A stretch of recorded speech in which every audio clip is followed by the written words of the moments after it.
Bonjour à tous, bienvenue dans Quoi de neuf Docteur, votre magazine santé. On évoque aujourd'hui le surpoids et l'obésité qui ne cesse de s'étendre. L'obésité d'ailleurs qui est considérée comme une pandémie par l'Organisation mondiale de la santé. Elle peut néanmoins être prévenue grâce à une meilleure hygiène de vie et traitée de manière efficace. On en parle avec nos deux invités. Pauline Gindra, bonjour. Bonjour. Vous êtes maître en activité physique adaptée à Nyon. Avec nous également la doctoresse Dominique Durer, bonjour. Bonjour. Interniste généraliste, médecin associé au HUG et vous pratiquez à Vevey. On va commencer avec vous. Peut-être une première chose, une définition. Qu'est-ce qu'on entend par surpoids et qu'est-ce qu'on entend par obésité? Alors la définition de l'OMS, c'est déjà un état chronique et surtout un excès de masse grasse. Pour l'obésité, qui va à long terme, à terme, pouvoir provoquer des problèmes de santé. Ça va dépendre un peu de la quantité et de la localisation en fait de cette masse grasse. Si elle est au niveau sous-cutané ou culotte de cheval chez la femme, ça va être plutôt positif ou en tout cas pas délétère pour la santé.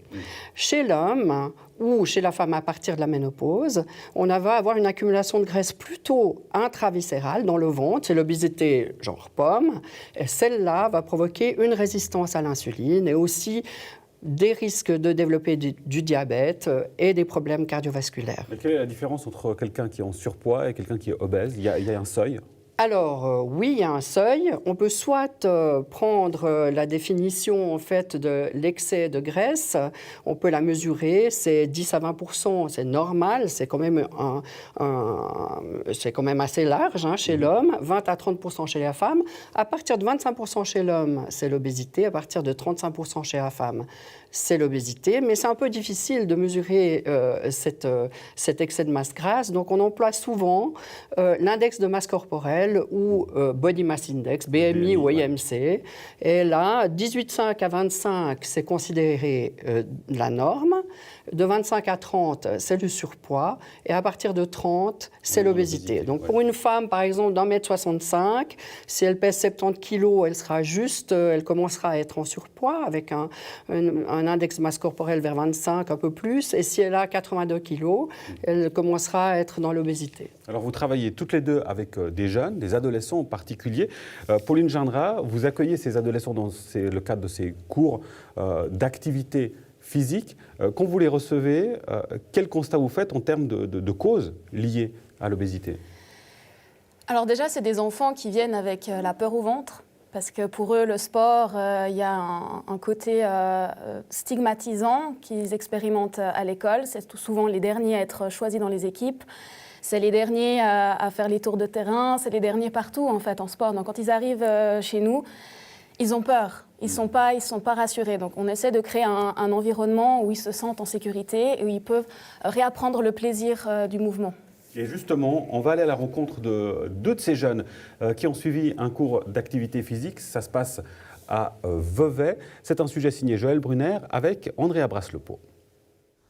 C'est dans cette salle de gymnastique d'une école de Vevey que se tient un cours de gymnastique un peu spécial. Un cours adapté aux adolescents en surpoids. Objectif, avoir du plaisir à bouger grâce au jeu et sans compétition.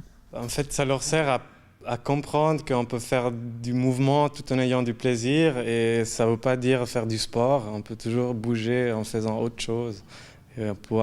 Chacun peut trouver son propre plaisir dans l'activité physique. Mais avant même de penser au plaisir, il faut d'abord trouver la motivation, celle de se déplacer jusqu'au cours tous les mercredis après-midi.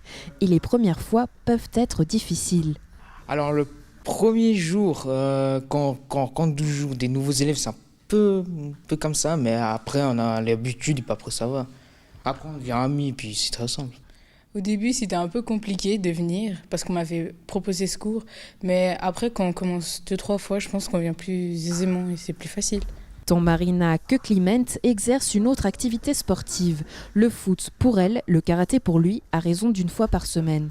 Et quand la motivation est trouvée, les progrès se font naturellement sentir. Oui, j'ai plus de muscles et on va dire je cours mieux. Il y a certaines choses qu'on voit une amélioration, surtout au niveau de l'endurance, de la résistance à l'exercice. Alors oui, je trouve qu'il y a quelques améliorations que ça se fait, cependant que c'est qu'une fois par semaine. Et ça pourrait aussi faire en sorte qu'ils bougent aussi, ils font des mouvements ailleurs et pas uniquement ici. Et ils ont découvert qu'on peut toujours bouger, on peut trouver notre place aussi dans l'activité physique. Patrick Albertoni souligne également l'avantage de travailler en petits groupes. Les adolescents sont rarement plus de 5 à participer aux cours, permettant ainsi d'adapter les exercices en fonction de leurs besoins. Autrement dit, un programme sur mesure. Voilà, on le voit bien, Pauline Gindra, l'importance de ne pas associer cette activité physique à un sport de compétition. Oui, tout à fait. C'est vrai que ces enfants ont aussi beaucoup de peine à trouver justement un sport, une activité extrascolaire sportive, parce que la plupart des clubs sont orientés compétition. Et c'est vrai que le sport, à la base, c'est aussi, ça fait partie du sport, la compétition, c'est quelque chose de très important. Mais la plupart des clubs mettent ça un peu trop en exergue et ces enfants-là n'arrivent pas à suivre. On va peut-être, Dominique Durer, s'arrêter un instant sur les causes de l'obésité. Quelles sont-elles? Alors, elles sont multifactorielles. Et si on regarde, on parle souvent d'hérédité, ça va compter pour 30% en fait. 70% c'est l'environnement. Donc, l'environnement est beaucoup plus puissant que l'hérédité. L'environnement, c'est par exemple des habitudes. Ça peut être des habitudes, mais ça va bien au-delà. C'est la présence d'aliments, de junk food, 24 heures sur 24. C'est les villes qui sont peut-être pas assez bien, disons, qui sont pas très bien faites pour promouvoir l'activité physique. C'est le contenu des aliments industrialisés, c'est les perturbateurs endocriniens, les médicaments qu'on peut prendre. Enfin, il y a plein. En fait, les causes sont multiples. Et puis, il y a encore quelque chose de très important où j'aimerais vraiment appuyer sur l'importance et l'effet délétère de la stigmatisation, comme vient d'en parler Pauline. Parce qu'en fait, la stigmatisation de l'enfant, de l'adolescent, mais aussi de l'adulte obèse, elle est partout. Elle est dans le public, dans la famille, chez les amis, dans les médias, dans les écoles, mais même dans le milieu médical.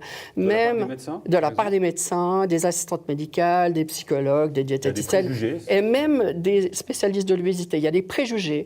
Ils pensent que la personne obèse est paresseuse, qu'elle mange trop, qu'elle bouge pas assez, alors qu'en fait, tout démontre le contraire. La personne qui est déjà obèse n'a plus le contrôle personnel, en fait, de son poids.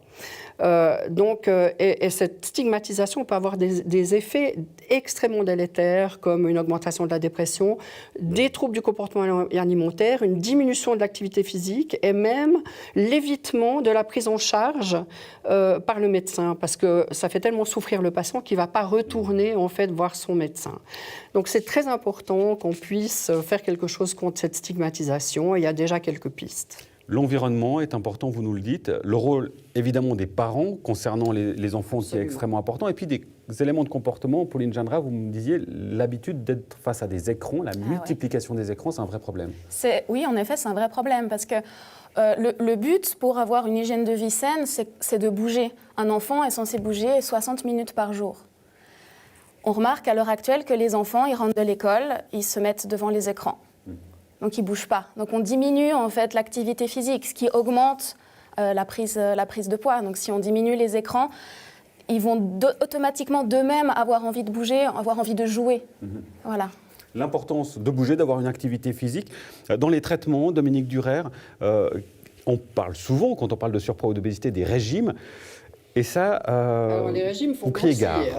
Les régimes font grossir. Les régimes font grossir, c'est paradoxal, mais en effet, vous pouvez perdre du poids relativement facilement ou difficilement, mais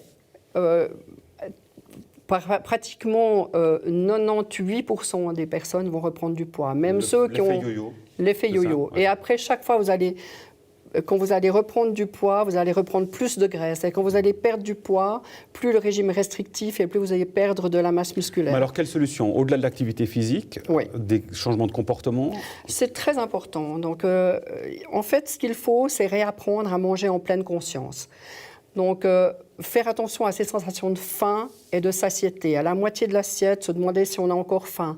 Manger lentement, mâcher, et retrouver le plaisir. Parce que souvent, les enfants, les adolescents et les adultes obèses n'ont plus de plaisir. Ils mangent très vite et quelquefois par réflexe, quelquefois en réponse à des émotions. Il faut travailler en fait tous ces problèmes complexes, mais surtout réapprendre retrouver ces sensations physiologiques de faim et de satiété et de plaisir. Et j'évoquais le rôle des parents, Pauline Gindra, dans le cadre des cours que vous donnez. Les parents sont impliqués, j'imagine. Et ça fait partie du traitement? Alors, dans les cours extrascolaires qu'on donne, les parents ne sont pas impliqués. Par contre, dans les programmes thérapeutiques, oui, là, la famille globale est impliquée. Les parents ont des cours de nutrition, des cours de motivation, ils ont un soutien psychologique aussi.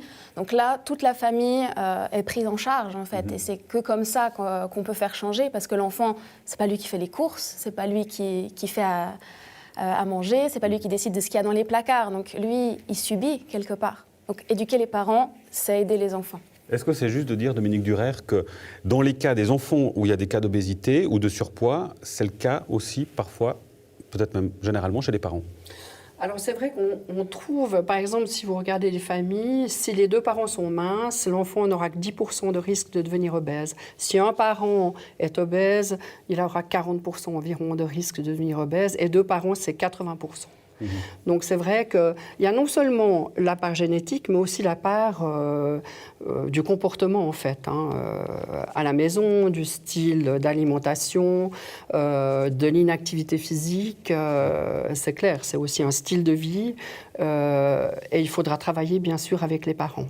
Naturellement, on arrive au terme de l'émission. Merci beaucoup pour votre participation. À bientôt. Merci à vous de nous avoir suivis. On se retrouve tout bientôt pour un nouveau numéro. D'ici là, portez-vous bien. À bientôt.